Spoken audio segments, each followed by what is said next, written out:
O Senhor esteja convosco. Está no meio de nós. Proclamação do Evangelho de Jesus Cristo, segundo João. Glória a vós, Senhor.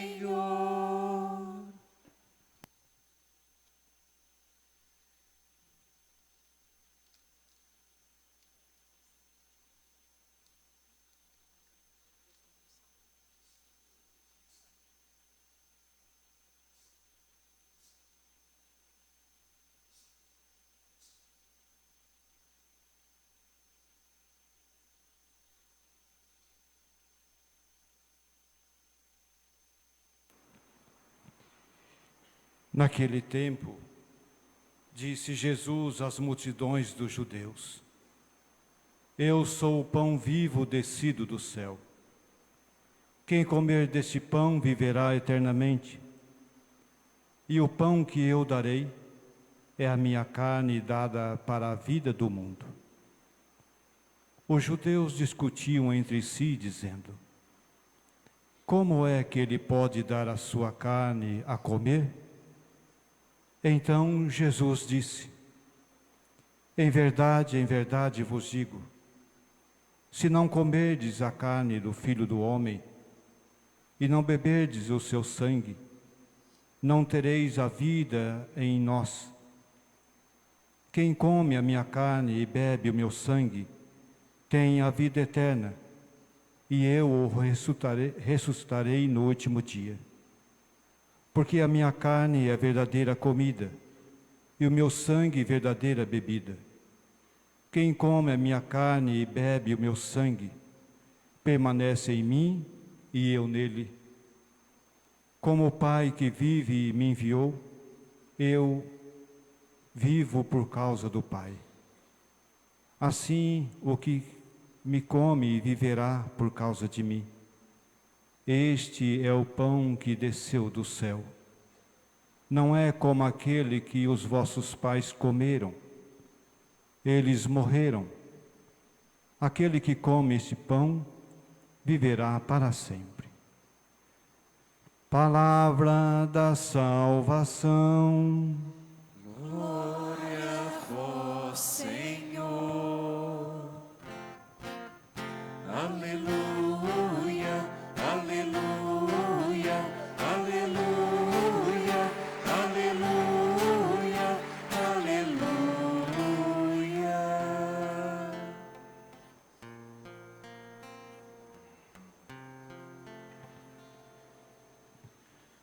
Caríssimos irmãos e irmãs, a Igreja hoje nos convida a celebrar a Eucaristia, fonte e ápice da vida cristã, o alimento descido do céu que mata a nossa fome de Deus.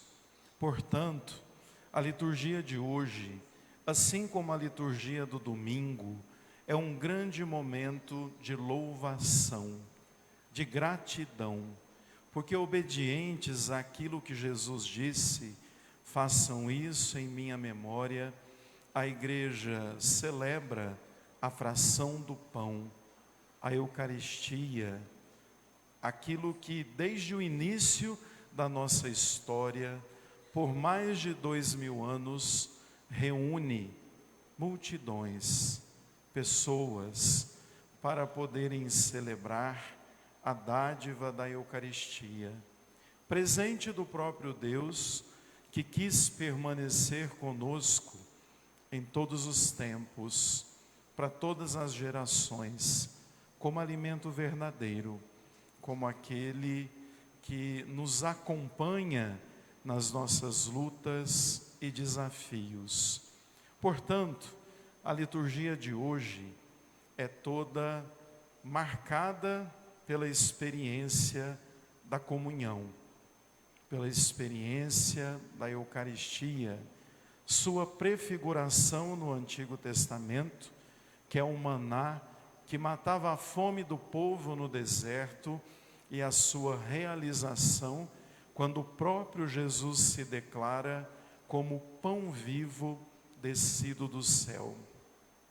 Antes de entrar no Evangelho propriamente dito, a gente precisa entender que a própria Eucaristia se encarnou na história. O que nós estamos vivendo e celebrando é parte de um percurso que Deus deseja para a nossa salvação.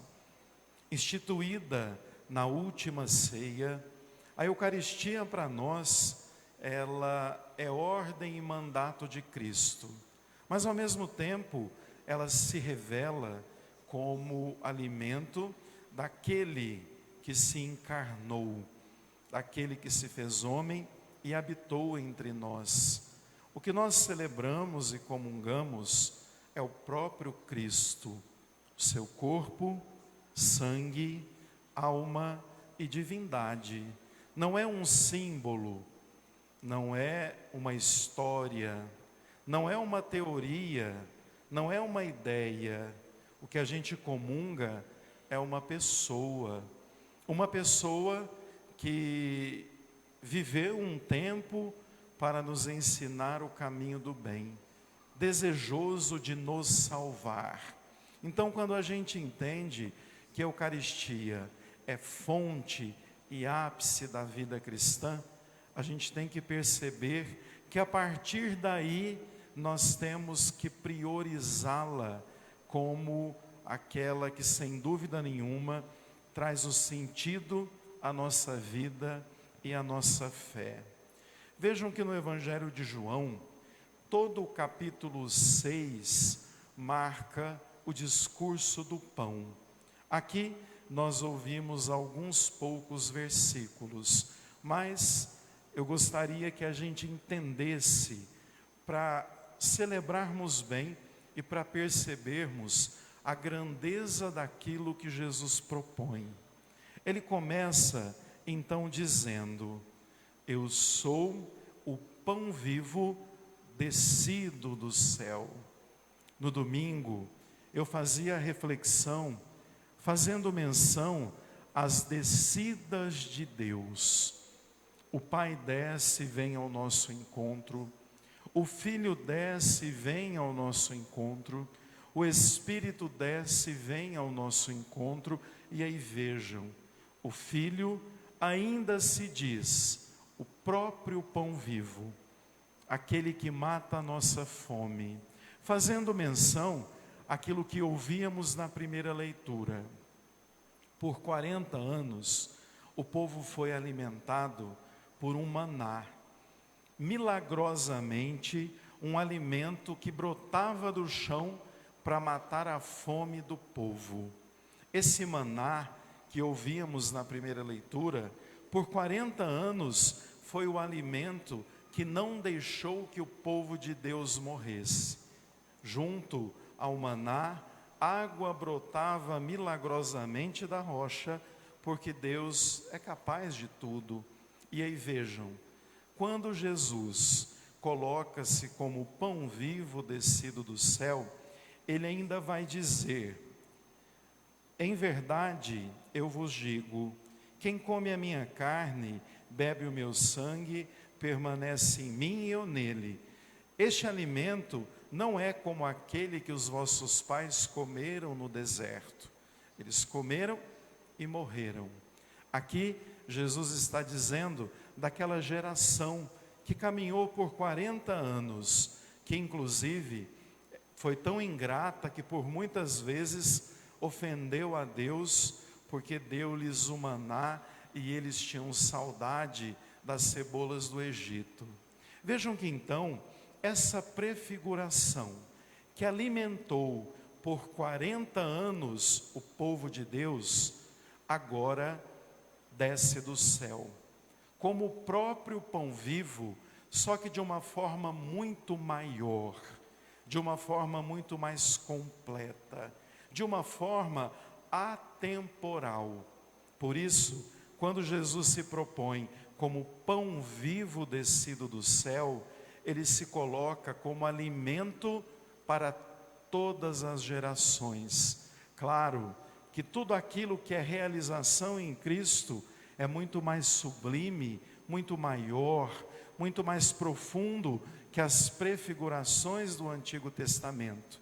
Mas vale a gente perceber que quando Jesus se coloca como pão, como aquele que mata a fome, Ele quer nos ensinar e nos educar para uma experiência fraterna, para uma experiência de comunhão.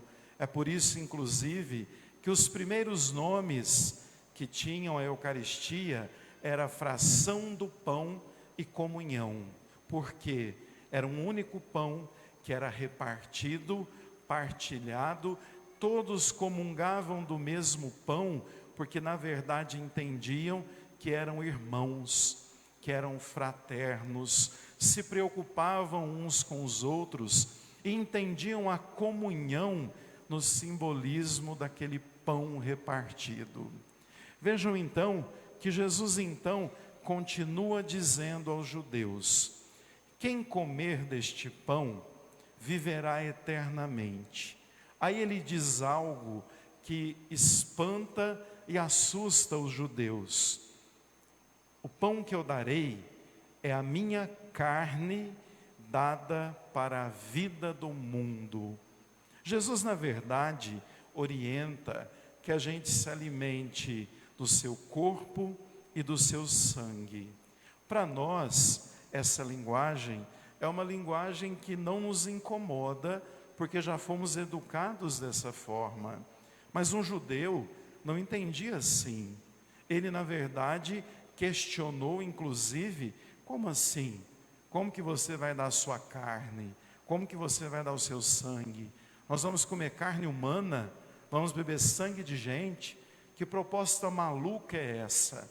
Né? E aí Jesus diz direitinho: em verdade, se não comerdes a carne e não beberdes o sangue, não tereis vida em vós.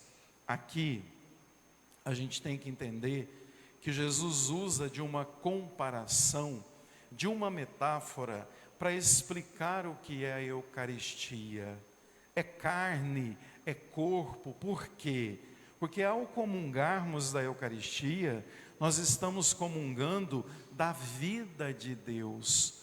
Aí a gente entende que a gente comunga toda a sua história, todo o seu projeto de libertação, todas as suas boas obras, todo o bem que Ele fez. O corpo é o suporte antropológico. Então, quando Jesus propõe que a gente comungue o seu corpo, Ele está dizendo: comunguem o meu jeito de viver, comunguem a minha maneira de ser, comunguem a vida que eu tive. E o sangue, na verdade, ele era um símbolo para selar aliança. E vejam que o sangue de Cristo derramado selou a eterna e nova aliança, porque é um símbolo de compromisso. Então, comungar do sangue é comungar do compromisso de ser como Deus, de lutar pela salvação do mundo, de ser fraterno e de, se precisar, servir a ponto de dar a vida pelo irmão. Então, quando Jesus diz: eu sou o pão vivo descido do céu, Ele está dizendo: eu sou o alimento que para sempre acompanharei a humanidade. E ao comungar o corpo e o sangue, nós comungamos a história e o compromisso de Cristo, o que nos compromete de modo profundo, porque ao sairmos daqui, nós precisamos entender que saímos eucaristizados. O que é isso? Cheios de Deus, cristificados. Cristo, na verdade, passa a estar em nós, do último fio de cabelo até o dedão do pé. Então, comungar é comprometer-se. É comprometer-se com a nossa salvação e com a salvação do mundo. Portanto, quando Jesus diz que quem come da sua carne e bebe do seu sangue, permanece nele, nós temos que entender que para permanecermos em Deus, precisamos comungar, precisamos da Eucaristia, precisamos desse alimento, precisamos do seu corpo que mata a fome de Deus, do seu sangue que nos faz agir na caridade. E aí, vejam que por muitas vezes a gente precisa entender que a Eucaristia não é prêmio dos melhores, mas é remédio daquele que deseja se santificar. A Eucaristia não é, na verdade, para os favoritos ou para aqueles que são perfeitos. A Eucaristia é para aqueles que desejam caminhar conforme as virtudes de Cristo. A Eucaristia, portanto, é a nossa busca de permanecermos em Deus e de agirmos conforme Ele agiu. Então hoje, essa festa nos coloca dentro do agora, o nosso agora cheio de Deus, cheio de comunhão, cheio de fraternidade, cheio de caridade. Por isso, eu dizia que Corpus Christi é a celebração da Eucaristia enquanto pão do céu e da caridade. Por isso fizemos um gesto concreto, porque na verdade a gente soma tudo aquilo que temos para o bem do outro. Isso é comunhão, isso é fraternidade. Os primeiros cristãos se reuniam, se cuidavam, se acompanhavam nas lutas, e assim deve ser a nossa vida eucaristizada. Hoje também a gente sai pelas ruas uma única vez no ano com o Santíssimo Sacramento. Para quê? Para que a gente, caminhando ao redor da nossa praça, a gente possa abençoar todo o território paroquial.